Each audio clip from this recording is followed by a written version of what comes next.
Hello everybody, this is Joe. We're talking history again today. We are talking 1725 to 1780, right around about how people lived in the colonial period of the United States of America. So we're going to talk about not what's actually going on in the country, but we're going to talk about how people lived and what they did, kind of their jobs and stuff, so we can tie that into what we're doing our broadcasts relating to history.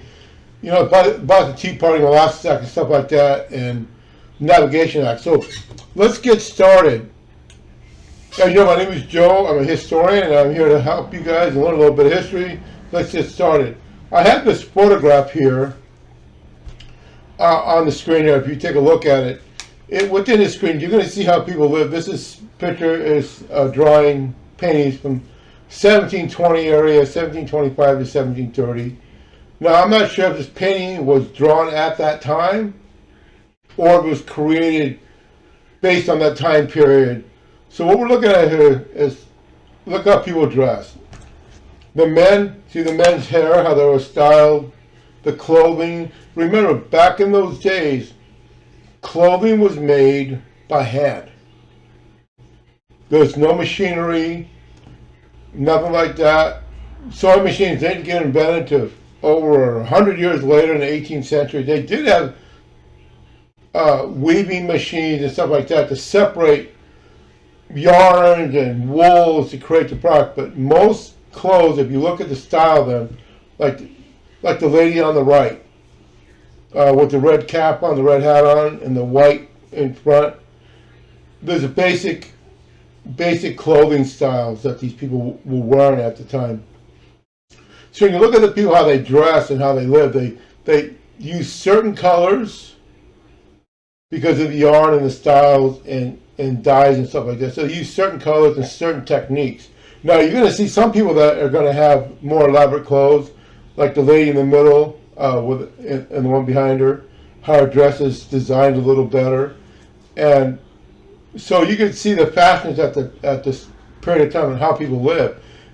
And most people lived at that time were like, in the colonial period, there was very few, hardly any money changing hands to buy stuff. So people bartered, traded, worked together, and did things. Now there were coins minted in the 16th century, but we'll talk about that another day. So how was life back in this period of time? What did people do for work? How did they work? How did they go about their daily lives in order to create a lifestyle that they could live on and be happy at that period, and how to live with other peoples and other ethnicities and tribes enslaved.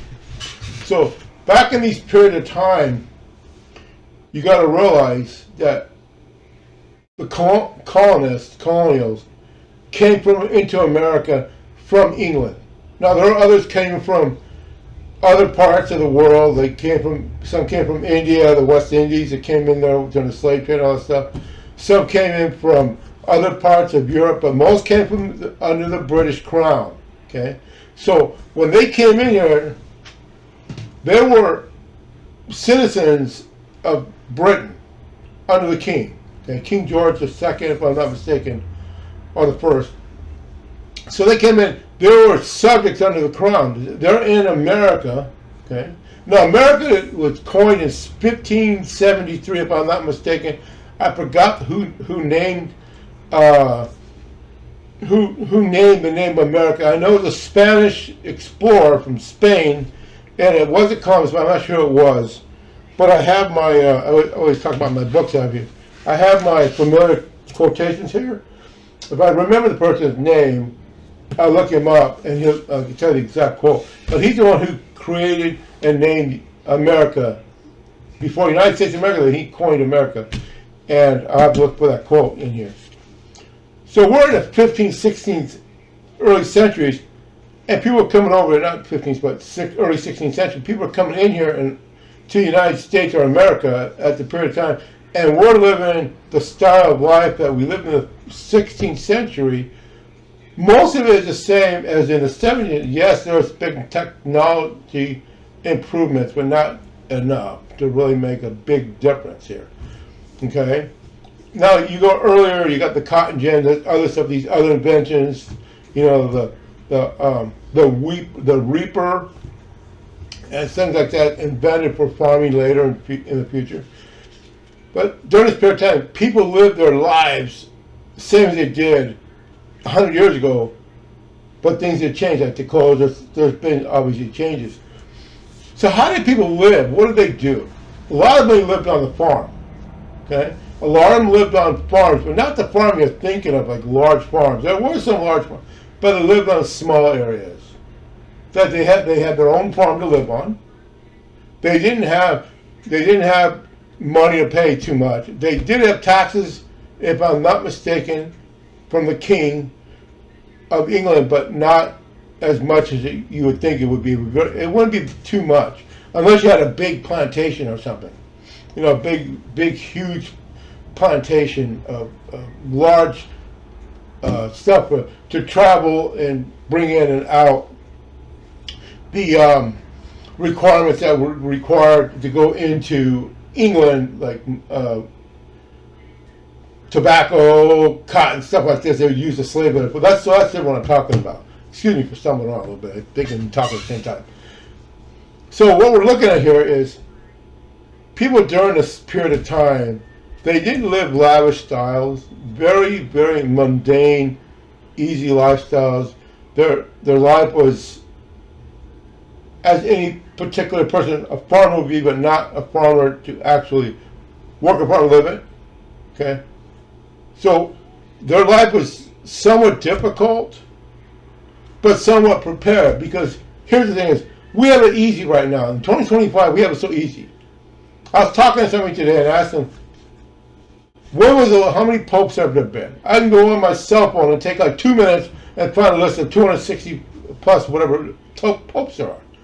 But life was easy, but back then, you didn't have any books to read, really. Okay? It took years for the newspaper to come out. They had newspapers in the 16th century, some of them, but most came out in the 1700s. So people just got word of mouth. So how they lived back there was really difficult. So farm life was difficult. Okay? How do they get along with other peoples? Okay? How do they get along with people of different ethnicity, different races, different cultures, and all kinds of different stuff. So when it came into America, Indians lived in the country, obviously, and other people did too, but most of it was Indians. So we had to live with the Indians, okay, and we had to live with slaves. So we had people that, like this picture we have here, we had people that look like this, were pretty much well-to-do, okay. You could tell they're a working class family, with children here, women, children, all this stuff. So they live a pretty decent job. You look behind the statues behind them. So they lived a pretty, not elaborate lifestyle, but pretty decent lifestyle. But we know how the Indians lived. They lived on the land and stuff like that, and they had teepees and other caves and stuff they lived on. So they didn't live in what you would consider a home as we would call it today, or back then, log cabins and stuff like this. Now, what about slaves? How did slaves live back at that period of time? Now, obviously, they didn't have an elaborate lifestyle. They didn't wear clothes like this. They wore ragged clothes, but they lived in almost the same type of housing that people live in today at that period. And you say, what are you talking about, Joe? These people are alive, they got these big giant homes. Yeah, I understand that. They got these big homes that are built real big. I get it. But they're using pretty much somewhat the same construction style. Yes, I understand they say, well, our houses are built with wood and all this other stuff. It's more elaborate, more, yes. And they use mud huts, they use this, they didn't use the right materials, but they use a similar type of materials. Okay? You're not going to go from some beautiful, gigantic house to some little slave cabin. Because you know what? If you look at slave cabins in South Carolina, Boone Plantation, where I went with my wife that one time, You could look at they were brick, okay, and they were open, and there was not really much in there, and there was nothing like the house. Get it? Understand? So the slave cabins are going to be a lot different than the house, but back at this period of time, slave cabins and slave places of residency, as they say, wasn't too much different than houses, because back in this period of time, you had very few people who had the ability to build. Well, let's talk about this real quick. Let's look at this real quickly. When the Pilgrims came over in the 16th century, what did they bring with them? Who did they bring with them? Now, you can read the Mayflower Compact and kind of understand how they work and how they want to live and how they want to combine forces and all this other stuff here. And if you ever listen to Rush Limbaugh's the real meaning of Thanksgiving, it's a good story. You should listen occasionally. That'll kind of touch a better story than I probably could hear. But if you look at his story, not Rush, but if you look at the story of how these people live, you can look at it and say, oh, okay, we're living this way, but how do we get here? How are we able to build homes? You know what I mean? How are we able to build? How are we able to industrialize? How are we able to build a house? How are we able to build this and restrooms and farming areas and cultivating and seeding and knowing the types of land and the types of soil and the types of seeds, and do you know what this seed was? How do you know this? And what's the season? And how do you cultivate, like I just said, how do you cultivate the ground? So when people came over here, not only were they learning how to live here with their freedom and all the stuff relating to religion and stuff and all this stuff, but the important thing is, when it came out, how did they have the knowledge to build a home? Not only build a home, but build a home that's structurally sound enough to have a living quarter. And how about glass? How they important get glass? So back in this period of time, we have all this going on. These people like coming into the country, learning how to, like, in the 1720s, America has been established. You're going to see these elaborate buildings. You're going to see elaborate castles in England. You can see all this elaborate stuff. But the important thing about this is, you got to realize, individual families at this period of time had difficulties. Okay? Now I understand this is like centuries. This is like over 100 years from the landing of the Pilgrims. The colonies, America they're pretty much established here. Okay, the colonies are set up, established, but people still live these difficult lives. Okay, under the British rule. Okay, so when I come back in here doing these broadcasts, I'm not going to really talk too much about this, about culture and stuff like that. We're going to talk more about what's happening in America, like the Molasses Act and all this other stuff, and then we'll move into the Revolutionary War period. But here's the important thing to look at about this.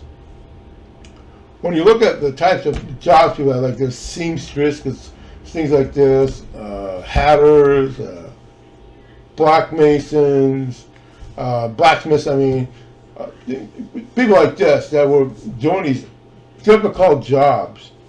And one of the other important thing about this is there is a really good book out there I've been reading. It's about the history of America through its workforce. Like, what did people do back in the 1750s and 25 that nobody ever heard of? You know, like a tanner or maybe a mule skinner or things like this. Like, you've got these. Also, we're having fights with Indians, and we're also having treaties with Indians.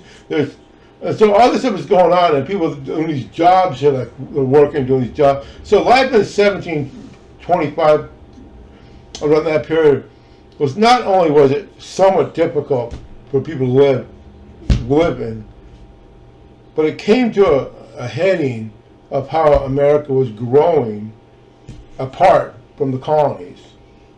Now, No, we talk about slavery, so we can go. We're not talking about slavery right now. We're just going to touch base on it. So back in this period of time, slavery is still a big issue. We're trying to end slavery in the 1700s. I have my. I was prepared. I have my slave testimony book here, and if you look in this book here, just real quickly, this starts off at the early slaves came in the 15th century. Okay. And but some of these letters started later, and much later than they have. And if you look at here, we got 1795, 1736, 1786. So during this time, this book right here about slave testimony is such an interesting book. So during this time, we're doing the slavery and stuff like this, and we're doing like people are expanding their work. I don't know, just a few minutes ago, I was talking that people in the 16th century were pretty much living the same as they do in the 1750s, 1725, about 100 years later, because technology hasn't really evaporated. It hasn't really expanded as much as we think it should, but it's expanded enough to get America and to get the colonists to think about slavery. So during this period of time, we're having issue with slavery. We're having treaties with and skirmishing little wars with Indians throughout the colonies. We're also having all these different issues of trades and imports and taxes and all this other stuff. But most important, during America during this period of time, you have to look and continue to think about, when did the first house builders come to America? Were they self-taught? Did they just get in an axe and started chopping wood and created a home? About farming. So you look at the farming, look at the house farming. Now I know farming is a heck of a lot different than it was in 1620, 100 years before. But the difficulties within that period in that home, in that homestead or home that you have, the important thing is to realize the difficulty with creating these types of environments and homes and structures that could withstand life and could withstand a family was very difficult. You had to have the ability to not only build the property, but to build at the right time of year, within the right season. Not only did they have the right time to do all that, to understand that, they had the right time and the right temperament to wait till they had to do. Because remember, winters are very difficult. So they had a winter structure their home. Okay? They had a winter structure their farms and all their other their elaborate lifestyles that they need. Not, I mean elaborate as in like you're elaborate family, you're elaborate people, like you have elaborate money. No, I'm talking about the building, the growing, the understanding of the seasons, the weather, the insects, the run of the water, you know, how the water flows, the rainy season, the muddy season, snow, all that stuff. How are you able to keep that home and keep it built and keep that lifestyle together, along with other stuff, working and other stuff. So America in that period of time was very difficult. You didn't just go to work, okay? You didn't just go to work. You had to work your farm. You had to work your house. You had to not only, you see, we go to the store and buy our food. These people in this picture, now they had to do what? They had to catch their food and cook it and prepare it. Okay? I mean, just think about it. Can you catch a chicken or a rooster or a pig and butcher it and kill it and have it for dinner?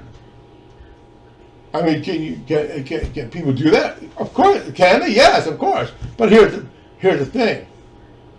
That's what people had to do back in the day.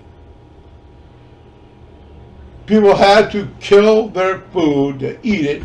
Now I don't know what the structure was on the food consumption. We could look at that. What the food consumption was back in the 1720s and 1750s. I know they did have restaurants. They did, for rich people that had money. They did have ways of preparing food and stuff like this. But the important thing about this is, let me just do a little tidbit. Remember Birdseye Foods? Well, Clarence Birdseye invented the process of freezing food without destroying the taste of the food. And he lost his fortune in the Great Depression in 1929.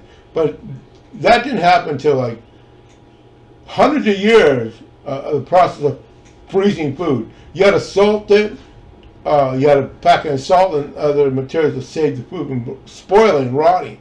So the difficult stuff, what I'm talking about, not only the clothes, the food, the work, all this stuff. So back in this period of time, it was very difficult to be an American. Well, they weren't Americans, they were British subjects at the time. But it's very difficult living in America at the period of time. And a lot of people didn't survive it. Not that they passed away, but they couldn't survive. They went back to England. Because back then, England, back in the 1720s and 1750s, England was established. They had like all these houses all built up. And there was a lot of things within the country of England and Britain and London and all these areas and France and Paris. All these cities and countries in Europe had been established and built for 1,000 years at the end of the Roman Empire. And so the thing about this is, going to America was a new life. They knew the life they lived there before. Okay, but these people at 1720, 1750, how many of them came in from England into America? What percentage of people? We haven't looked that up, but what percentage of people came into England, America, from England? I don't think as many as we think there is. So they lived their life building and living their style of life here. So to understand life at this period of time, and knowing that they have the mother country to take care of them, that they can go back to because they're citizens of the subjects. There's a difference between being a citizen and a subject. I don't know the technical meaning, but I know there's a big difference. A subject is if I'm not mistaken, a subject is you're under the rule of the king. You're a subject to the king, or of the king. Okay?